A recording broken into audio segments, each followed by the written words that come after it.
Greetings. My name is Dr. Waddell Brooks, Sr., your host, and this is Community Forum. Ladies and gentlemen, we have an outstanding guest for you this evening, Mr. Darryl Hayes. He's a broker associate, Baird and Warner in Libertyville, Illinois. Greetings, Mr. Hayes. Good to be with you, Dr. Brooks. We're very happy that you're taking time from your busy schedule to be with us and on Community Forum.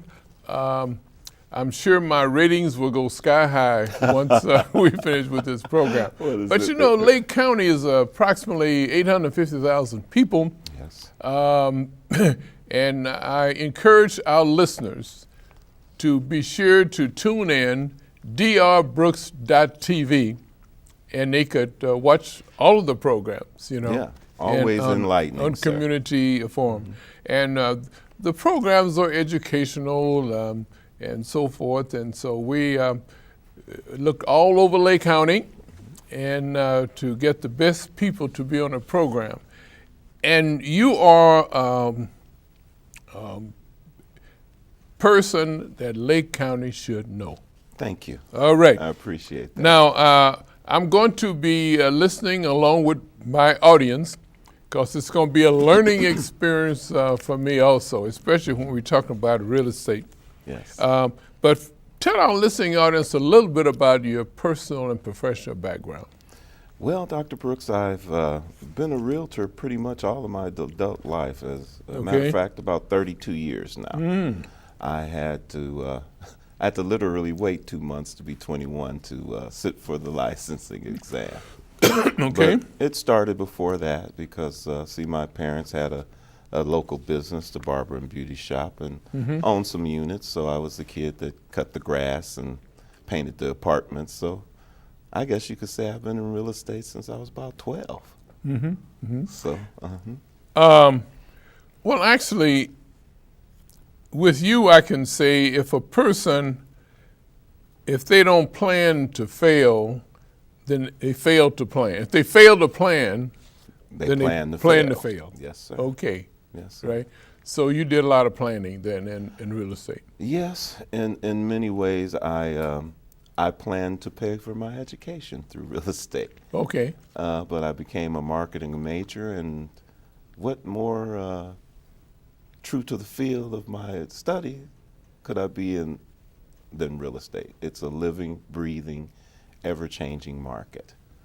And that's what I love about it. I learn something new every day.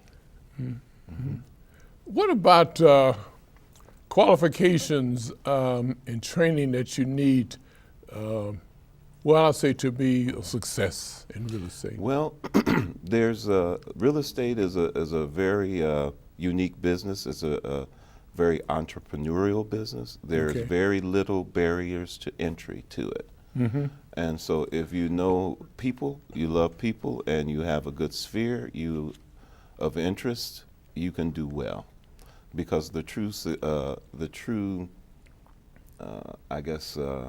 secret or catalyst to the business is everyone wants to own a piece of the American dream. Everyone wants their own home. If any audience, you say, who would love a fabulous home? I would guess about 90% of the hands would raise aye. So that's the potential of the business. And if you know people and you can help them attain a goal, that's really what the business is all about. Well, I was wondering, in North Chicago, for example, I can pick on North Chicago because I live there, And you know it's close to my heart as well. Okay. But we have 70% renter occupied. Yes, and it's a unique situation. I think that we are in a very unique position. North Chicago, Waukegan, and Zion. North Chicago in particular is a little weighty with rentals. We're considered a transient community. Okay. The crash of the real estate market was devastating to communities especially like North Chicago, Waukegan, and Zion. Okay. North Chicago especially so because of our geographical location, what's owned by the U.S. government that we don't get a tax base from. You see what I'm saying? Those Okay. type of things. So you take a 6 square mile community, you take out what's owned by the U.S. government we don't have a tax base on, and then you encompass it with people who are here for 2 or 3 years and may move on. That leaves the 25 to 30% of the, I'd say 25 to 40% of the residents who are vested, who are good, hard-working, home-owning people to deal with the repercussions of that. Well, we have great possibilities there. We certainly do. We got the lakefront. And that's one of my, we're equidistant in the Shiawaukee corridor. We're the last undeveloped lakefront just about anywhere around here. There's so much potential there. There's a thriving downtown, there's a thriving art community, there's a thriving train system, plenty of water. One of the largest employees in the state, not only in the state, in the country, is located here in Abbott and Advie. Okay. And we're, like I said, 25 minutes anywhere we can be from, well, 25 minutes of an hour we can be from Chicago to Milwaukee. Okay, we're not industrialized like it was when I came. When we used to have Fan Steel and Yeah. Ocean Spray and Goodyear, but we still have Gillette, and we have a great western corridor along Skokie Highway, Highway 41.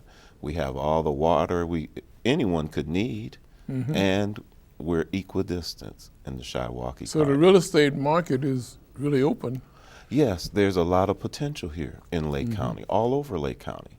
But the backside of it is, as we develop, we will be people will be further displaced as it's discovered, and the true potential of the economic potential is discovered. With the development of the lakefront, those properties along Sheridan Road, which are mansions and or mini mansions, will become their worth. If you move those a quarter to a half a mile south, they would be worth quadruple the value. Wow. So a $300,000 home on Lake Forest now, in my prediction, in 5 to 8 years will be worth $1 million, $1.2 million, as the development comes. But the affordability of what's going to happen is that we need to, as a community, vest back into ownership now. Time is of the essence. I was thinking, do you think one of the challenges is to have a person in leadership to develop? I think people need to understand that it's relatively easy to own a home. It's relatively easy in that you need a 6 to 640 score. There are programs out there that can help you build that score. If you're talking about purchasing a home, you should be doing your research 6 months, 4 to 6 months prior to shopping. You should be starting with the mortgage, starting with any credit repair, things like that. There are some excellent resources.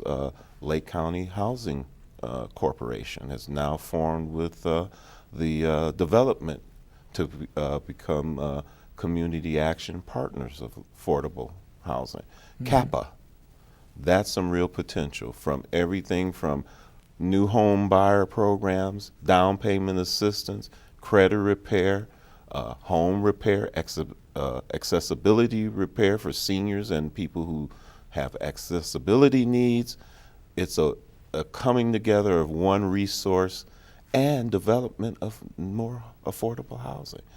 Look at what has gone on 14th Street in North Chicago on the old Marion Jones. That's a beautiful development. Seniors, people with children, affordable housing, a mixed-use community where people will have a community, where kids and elderly can come together and a 10-year-old can teach a 80-year-old technology, and an 80-year-old can teach a 10-year his or her history. That's a beautiful development. And look how nice it is. They've done it right there. So what you say is all the citizens of North Chicago just have to have patience. Well, they've been patient a long time. There's a lot of things that are issues. In owning a home, it's a lifestyle. I don't care if that home's a rental or if that home's an ownership. But we as Lake Countyans need to be vesting back into affordable housing for all. Okay. If you're renting, you need something. We have had a very unique history here in good old Rust Belt. We haven't had the extremes that they've had on the east and west coast. Slow and steady has been our pace. We've had enjoyed 2 to 5% increase. That's normal, steady growth. We haven't had the 10%, the 25%, you know what I mean? But even at that normal, good, steady growth, the affordability of the wages haven't kept up with the affordability of housing, especially after the crash. So people were displaced from owning homes, they became renters, and that exacerbated. We went from a community of 50% renters to what you said, 70% renters. And thank goodness there's been some good investors as well. They haven't all been sharks feeding while there were blood in the water, you know what I mean? But we have to start taking advantage. There are programs through HUD to turn Section 8 mothers into homeowners. There are programs through FHA and VA. If you're a veteran, you can get you can buy with no money down. Baird and Warner has an excellent program for veterans who are buying or selling. Military on the move. You've defended our country. We want to defend your purchase and save you some money. I mentioned a community forum travels all over Lake County and meeting ordinary people that doing extraordinary things. And you're one of those persons that are doing extraordinary things. And I really appreciate me. your It really does. But what about a broker associate? How does one become a broker associate? Well, it's as easy as sitting for a 30-hour class. You can become licensed. I always say that it teaches you how to pass the state exam, keep your nose clean, and teaches you history, law, real estate law. It teaches you some contracts and things like that. But real estate, just like any other profession, even a physician has to take refresher courses. He's learning the new technologies. He's learning the new procedures. Real estate is that way. We practice real estate. You never stop learning. Every about 5 years, Dr. Brooks, I've had to reinvent myself in this business. Continuing education. Correct. Exactly. And not only continuing education, continuing to network, continuing to grow a reputation. It's a big fish, little pond type of business. What about marketing procedures? Well, for someone who wants to go into real estate, market yourself. Don't market the 4-bedroom box. The internet has taken all that over. You see what I'm saying? That's a big change. That's a big change in real estate, but I still think you can point and click and narrow the field or get educated. I still don't think you can point and click or should point and click and buy a home. That's something you need to know where what it backs to, how it fits, how it feels. Some people have to see it. That sounds good to me. You see what I'm saying? But it's all those things, and I always recommend that you purchase with your heart, but you do take your head along the way. You see what I'm saying? It's so much easier to pay for something you love. It's your lifestyle. It's where your kids are educated. It's where the family prays and stays together. all that is in a home. And selling one of those things is probably it's your largest asset in many cases. Mm-hmm. So you're dealing with some strong emotional ties, Mm-hmm. buying or selling. Mm-hmm. So in real estate, it's a wide area. You have rentals, you have property management that Yes. you're involved in. You have sales. You have sales of residential, commercial, and all those tiers in those. Within residential, there's rentals, there's sales, there's there's investing, there's flipping homes for invest. All those can be entailed. Mm-hmm. And in commercial, there's everything from churches to warehouses and businesses and everything in between. There may be niches that you develop in all those. Mm-hmm. I was the new home buyer. You see what I'm saying? Okay. I was 21, and I was fortunate enough that some of my friends were buying, but my friends' parents were selling. Oh. So their parents helped me. No man is an island. Right. Do you see what I'm saying? You never know where, and that's the good thing about real estate. If you're an agent practicing, the listings are the name of the game. Mm-hmm. I can work with 40 sellers, but can I effectively work with 40 buyers? Probably not, because buyers they're looking at everything on the market, or they're trying to.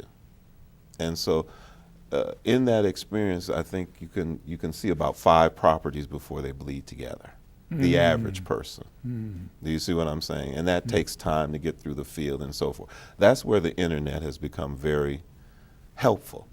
It is not a, here we go gathering Easter eggs in early May. It's just the opposite. It's a process of elimination. And on the selling side, it's casting the biggest net to get the buyer who's going to give you the fairest return on your investment. So many people selling wise think, oh, I only need one buyer. Okay, that's putting all your chickens in one basket, sir. So the best position for a seller to be in is putting that property in the position that it appeals to the most people. And that means in the best condition. We're all overworked and overstressed. We don't have time to, so the person who's looking for something to fix up either has the time to do it, or he's an investor that's trying to put it into the position that he will have multiple buyers. There's an inventory shortage. So as a seller, okay, that is a very good advantage. But if you put it to appeal to the most people, then the best position as a seller is to have multiple offers, then the best fit comes. And the art of the deal as a seller is, this is no longer your home. It's your product. Okay? And so if you were selling your car, wouldn't you detail it? Wouldn't you steam clean the engine? Wouldn't you see what I'm saying? Give a history. Wouldn't you handle all those objectives that if I wanted to buy your car, I'd be concerned about? A home is the same way. Unless you're buying a brand new home, the buyer is always going to perceive the home as where he wants to take it to. The seller is going to perceive it as where I brought it from. And sometimes they don't match. But if you put it in the position that appeals to most people, then the competition, you see what I'm saying? There's only so much inventory. If you have multiple offers, then the one that fits your goal will rise to the top. It may not be the highest dollar. It may be the one that meets your needs for moving. Maybe you need to move by a certain date. Maybe you need to back that date up a little bit because you're building something, or you're moving to Arizona. It may be the whole fit. The true art of the deal is when everyone can shake hands, be friendly, and say, we made a good deal. It appears that the real estate could become a family affair too. You send your kids off to college, and you send them off to prepare them. Hopefully that someone else will hire your children. But you can provide opportunities yourself. Sure you can. For your children. Sure you can. I'm advising people who have kids in college town, look at investing. Okay. Look at finding a little rental. Why pay those exorbitant off-campus rents or on-campus rents? Perhaps you should look at an investment. And when your kid is through going to school in that college town, there's another one. Okay. So there's potential for everything. There's also potential. Dr. Brooks, I've had the honor to work with some families for 3 and 4 generations. Okay. So the grandparent, the parent, the kid, and now the so now the grandchildren. Yeah. That's a real honor. And to have had that generational, and all have been friends. That's the true potential of the business. It's the relationships you build along the way. And if you've handled that property good for that family, then they send you their colleague, their nephew, their niece. You see what I'm saying? Mm-hmm. And it goes on. That's a real honor. Then half the work is done for you. They know you, they like you, and they've had a history. You see what I'm saying? Right. That's half the work. Well, in addition, what about community activities that you may be able to participate in when you enlarge your field that way? Oh yeah. Connection. I've been involved in Rotary. I've been involved in networking groups. I've worked with Habitat for Humanity. I've volunteered in other areas. Real estate goes hand in hand. So as real estate goes, so does politics goes, so does economics goes, so does, and you meet them, the doctor needs a house to live in, the attorney needs a house to live in, the bus driver needs a place to live in, and so does the student. Mm-hmm. This may be a kind of wide area, but what about African connection? Have you ever had an African connection? As in from African or African Americans? Well, we're from Africa. Okay, yes. Both, I should say. Okay. I thought I maybe, I didn't know whether I was stretching it a little bit. Yeah, both, I should say. Okay. There is, and I've had not only African, many other immigrants. I've had that's the beauty of the internet. I've had a client from Romania, one from Singapore, several from Jamaica, Belize, all over South America, Mexico. Okay. It's been, the real estate is a great equalizer. So it's not a 9-to-5 job then, huh? No, not at all. I'm working when everyone else is off. You know, I mean, it's it's not a. Many people think it's a behind the desk and a 9-to-5 job. No, real estate is face-to-face, rubber meet the road. Half the time I'm looking at inventory, so I know what's out there. You see what I'm saying? If I know the inventory, that's the real key to I listen. I know the inventory. I can help that person, you know. Sometimes I'm directing what is going to my client. Sometimes, sometimes people are very specific. Sometimes people cast a big net. They don't know what they're looking for. You see what I'm saying? Until they see it. So you need some direction there. And from the selling side, it's the most unique business that I've ever observed. Today we compete for the listing. Tomorrow we cooperate to sell that same listing. Okay. So you may have the buyer. I may have the listing. It may be vice versa. I would say 30% of the real estate that's sold is because of who knew who was looking for what. Okay. I got you. Fantastic. Yeah. In other words, you're always thinking out of the box. You have to, because it's not an exact science. Okay. I don't care how Zillow or anybody else wants to put it in an algorithm and spit it out. They have not been in the homes. Okay. They have not seen the improvements. They have, you see what I'm saying? They're comparing square footage and generalities. It goes into an algorithm and comes out. Mm-hmm. I mean, we know that, you know, there are some things that are true. A bedroom is worth $10,000 or $20,000, depending on the neighborhood. What will a 4-bedroom sell for versus a 3? What will a finished basement versus a not? What will a home that backs to traffic versus back to a park versus back to a pond? You see what I'm saying? Those can all have values. One person wants to be on Lake Placid, but a mother with a 3-year-old might consider that a hazard. See what I'm saying? It can be it's like the home with the pool or one with the golf course. One person wants to be on the golf course, one's afraid that he's going to catch a ball in the head. You know what I mean? So it depends. You see what I'm saying? All things have a value, and a home is worth what someone or several people are willing to pay for it. The homes sell themselves. What we have to do is match those specific goals with those lifestyles, help people save time, and on the selling side, find those who are ready, willing, and able to help that seller complete that goal.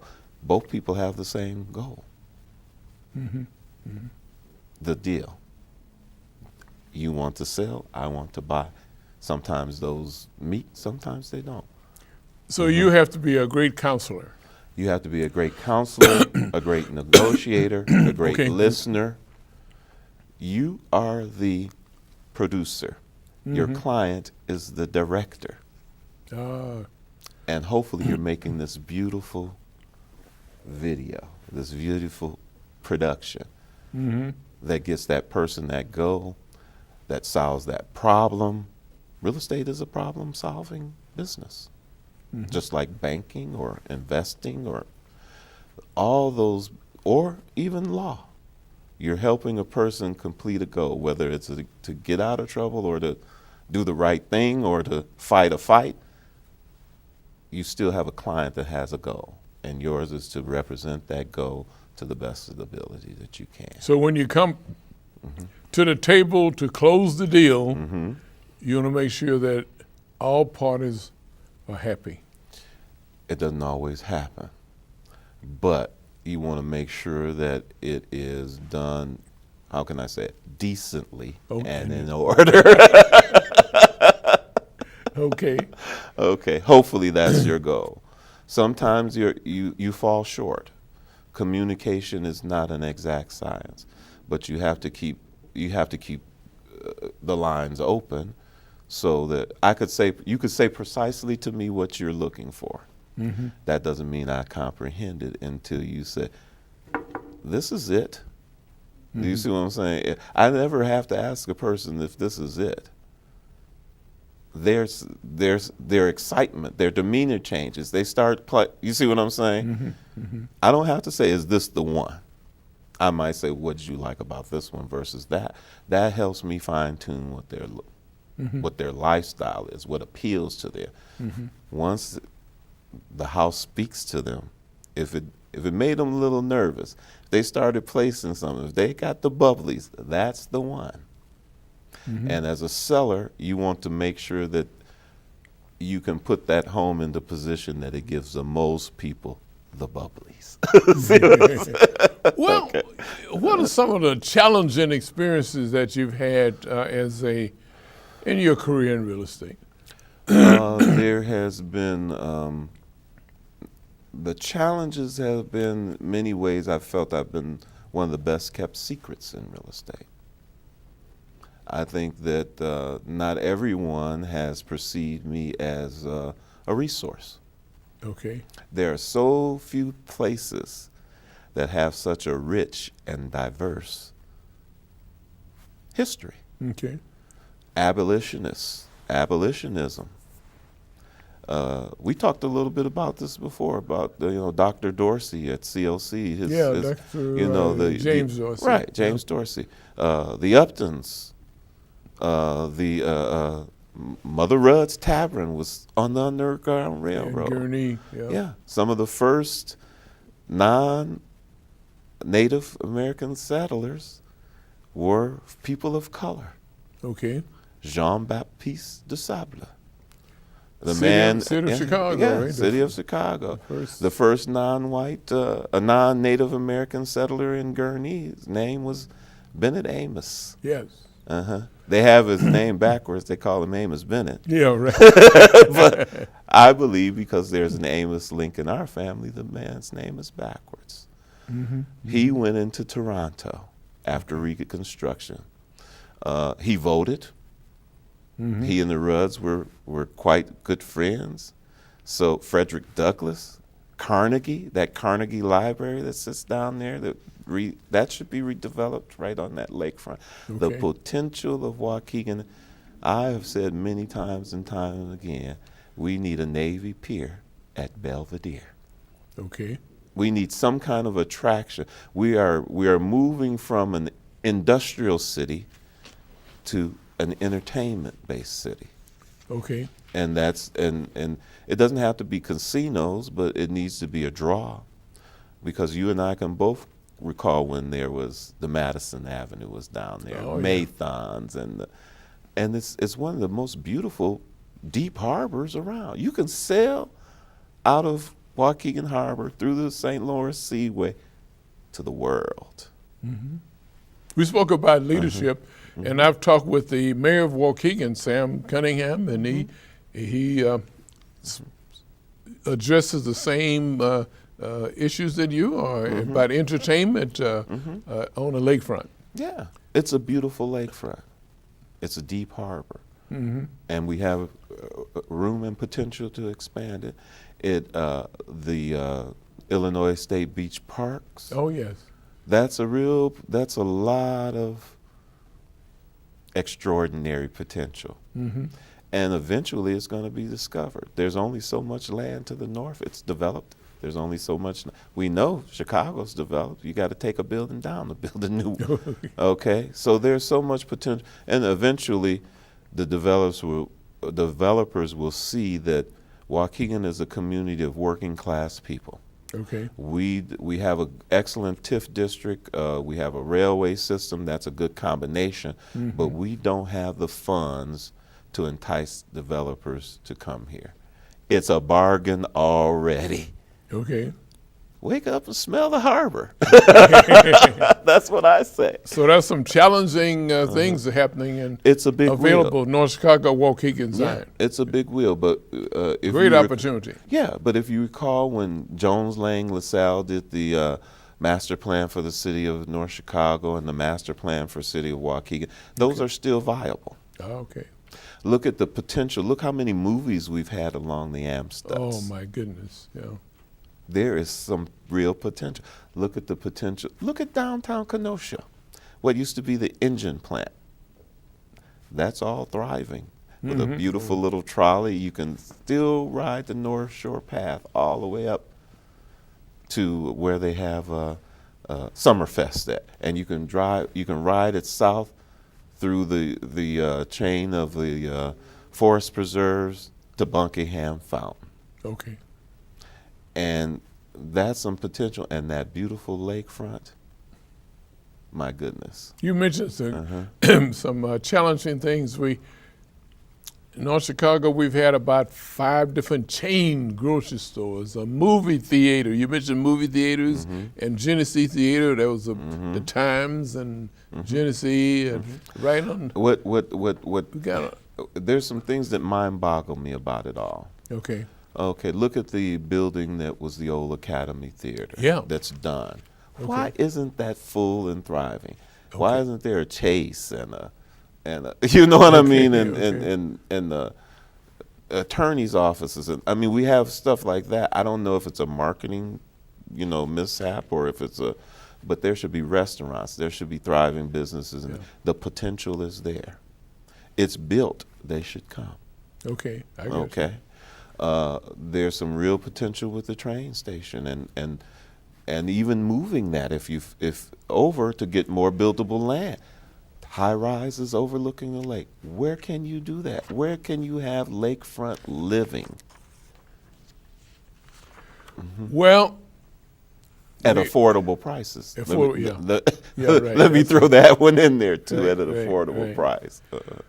What about crime in these areas you Crime mentioned? is based on. Is that driving people away? Well, you know what? It's a cyclical problem. One of the largest employers in the state employs less than 2% of the local population. That's an issue. Wages have not kept up with rents and or housing prices. Okay. That's an issue. School funding is an issue. Okay. For those three communities. Zion, back in the 70s, banked on the nuclear plant. That was a big part of their city revenue. Okay. As property values fell, it's still, if it takes $500 million to run a city, if a property is worth 250 or if it's worth 150, it still takes 500 million to run the city. So that's why the tax bases have come up. With North Chicago, it's a little bit different. Highwood, Fort Sheridan was divvied up and sold to the well-to-do. It came back on the tax rolls. So at Glenview Air, we were supposed to get the housing back on the tax roll. It was privatized and kept. None of it came back on the tax roll, even as rentals in a community that is, as you say, nearly 70% rental. Why do we have? Is that the reason why we have so much crime in the area? Lack of the unemployment? Unemployment is the key factor. If people are busy working, they don't have time to. You see what I'm saying? A person, it's sad. A person's got to eat. A person's got to feed his child. And it's unfortunate that there is some people out there, I don't care as good as how economic well it is, there's still a certain factor that will seek to prey on someone else. We can't eliminate that. But if a person can't find a job, can't find a way into some skill, can't find a way, and it's a cyclical problem of haves and haves not. 2/3 of North Chicago's is in Shields Township. Our taxes go to Libertyville and Lake Forest schools. We don't get the advantage of those schools. They spend nearly $20,000 plus a year per student. Everybody's walking around with a tablet, but our poor kids get around on about 6. There's some apathy there. You see what I'm saying? And the same thing is happening in Chicago. There's a forgotten class of people. And that's where the secret to it is overlooking none. See, we've had a trickle-down economy. That doesn't work. It doesn't work. It doesn't work. We need a rising tide economy. Okay. You know the African proverb of the Prince Farmer? Basically, to keep the story short, he is an excellent farmer. Famine comes to the land. The king grants him, because his crops sustain, he says, I'll give you some land. Take the highlands. They are the richest in the kingdom. He says, give me the lowlands, sire. He said, that's nothing but a worthless piece of field of stones. He says to the king, if I can convert that, there will never be famine again. They banter back and forth. He says, okay, you take those lowlands, and with it a title that I only bestow on my children or my bravest warriors, that of prince. And we'll let fate decide whether you're the prince farmer or the prince of fools. He clears the worthless piece of stone, he builds a seawall, and when he's done with almost endless work, toil, he notices one of the stones that it sparkles. He takes it to the local chieftain, they crack it open, and what they find out is all those stones were diamonds in the rough. Okay. So he was indeed the prince farmer, and the king was thought of as the king of fools.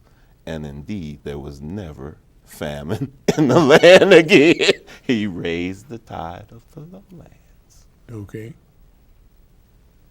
What about now, we talk about the youth, opportunity for a career in real estate for youth? It is a big potential there. And there's not only the potential of what you can buy and sell for your clientele, but build an investment portfolio for yourself. Okay. I have clients that invest in nothing but townhouses, rentable townhouses. There's no maintenance. I have clients that move every so often and rent the back one. They're saving for retirement doing that. That's if I shoulda, coulda, woulda over the 32 years, I didn't do bad.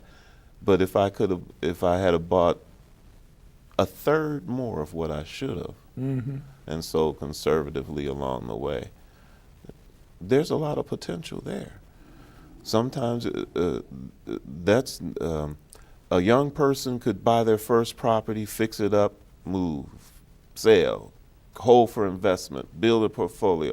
There's so many things you can do in real estate, and teach others. Now, do you go into schools or high schools or? I have in scholarship funds. I've been invited, as a matter of fact, on the 15th to speak to some really young students, 5 to, I would say they're second and third, they're 8 to 10-year-olds. Have them start with a bank account. Yeah. So investing, It's so funny. I was just recalling with a favorite aunt, one of my favorite people, how she helped me and my cousin, who are born 30 days apart, open our first bank account with our piggy banks, $5. Yes. I found the original passbook. I was looking for something in the myriad of things you have to look for when your spouse passed. Okay. And I opened an envelope, and there was that passbook. Oh, boy. I found a bank that, is at the top, it had penny, nickel, dimes, and quarters. And I haven't seen, and like you say, going through your old boxes. And now when I remember that, I can remember how proud that made me feel. Okay. And we need to do that again. Okay. We need to start teaching kids it's not about instant gratification. Give me $20 and I go out and buy a game for 18, and you see what I'm saying, and have nothing left. You can still game. Save a little bit. Save a little bit for when you really want something special. So that exit strategy you were telling me about, really, you can use that to encourage others too, right? Yeah. What exit strategy are you? Are you just living day by day? I think we all do, in some degree. You're fooling yourself if you don't enjoy each day. You see what I'm saying? There's a saying my mom used to say, that only the days are long, the years are short. Okay. All so you have to live those long days. You have to plan for those retirement. You see what I'm saying? Everybody wants to. Retirement doesn't mean you don't have something to do. Okay. It means that you. I've been retired since 1990. Right. But I've been not a day. Exactly. That I haven't been busy. Right. It means that you leave the income earning part of your career, and you move into the mentoring part of your career. Okay. And that doesn't mean that you didn't mentor up through your earning part. That means you exit strategy, and you can read good books, you can bounce kids on your knee, you can encourage. So I know whatever I do, it'll be encouraging you, especially for a man who had no children. So and that exit strategy, also what is important to me is to leave a legacy. Something that goes on after me that will hopefully continue to encourage you. It's not all about me dropping out to Belize and playing my bongos till I'm done. You know what I mean? But I may do a little bit of that, doctor, along the way. But maybe I'll build some schools in Ghana, or maybe I'll teach some kids here. Maybe I'll work in the church, teaching you. Maybe I'll do all of those things. Maybe I'll run for a political office. Maybe I'll become a celebrity and teach kids via the internet or on some educational program. Maybe it'll be a little bit of all of that. Maybe I'll sit on my butt and write good books and just teach good kids, you know what I mean, and still dabble in real estate. Maybe I'll teach real estate. Maybe it's all of those things. I think real estate is teaching, teaching is real estate, and life is about teaching. Well, it's you mentioned about church, but it reminds me of a biblical scripture found in Proverbs 29:18, where there's no vision, I think, people perish. Yeah. And you seem to be a person, as a matter of fact, you've proven in this past hour that you are a visionary. I've been told that many times, and I think that's my real calling. I think that a visionary is also a trend watcher. He's a trend setter.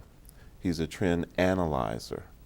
These are all things that are transferable skills to and from real estate. Okay. So. Okay, so actually, you have accepted your calling by being a visionary. Yeah, I can tell you something that a very dear friend said to me recently, and I didn't understand it.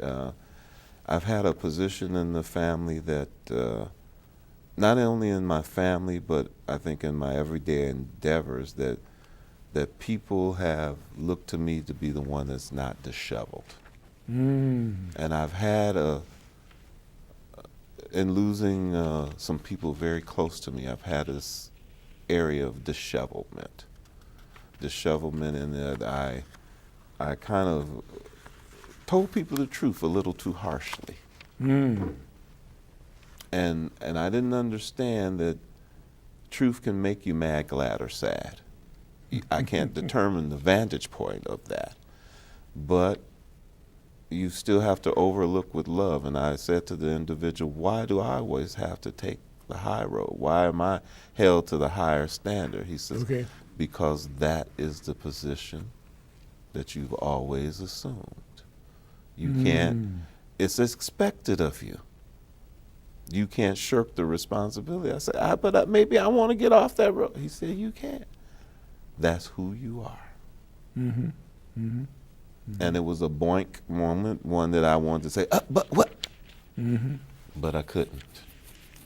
And so when that's your position and that's the position you're in, you assume the role.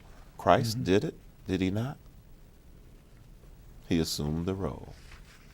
There are three types of people in the world, which I mentioned many times. There are those that make things happen.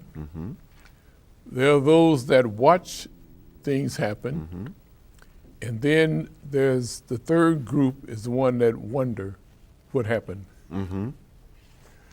So I have to give you the and sometimes type. People move between those groups. I wonder what. Right. Yeah. You seem to be a person that make things happen. I try to. And that's why you've been a success in I've your tried field. to more so make things happen for others.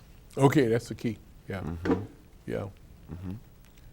And that's where it's really rewarding, because when you make it happen for others, helping someone else complete a goal and you're rewarded for doing it, that's sweet. Right. That's sweet. And you mentioned You made a friend. right. You mentioned about I think you mentioned about church, but you're an active church participant. Yeah, all my life. Okay.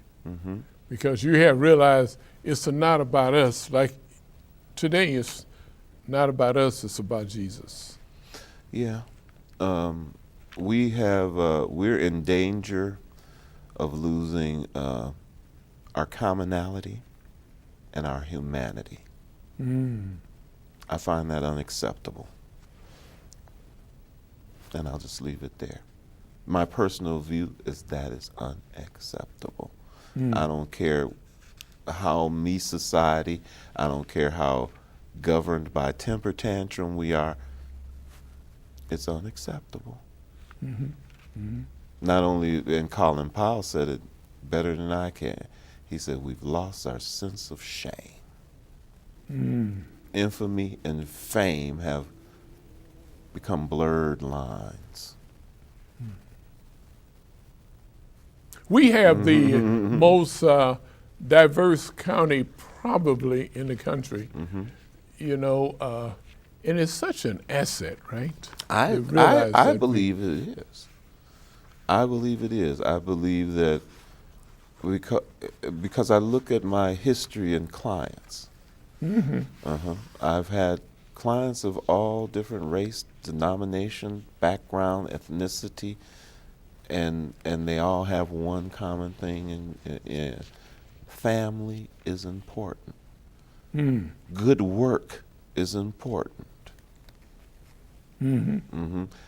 We're so in belief that it's about me and mine, but it's not just about me and mine. Me, myself, and I. It's the why. Yeah, okay. It's the why. We all have the same why. Okay. It's just that we have.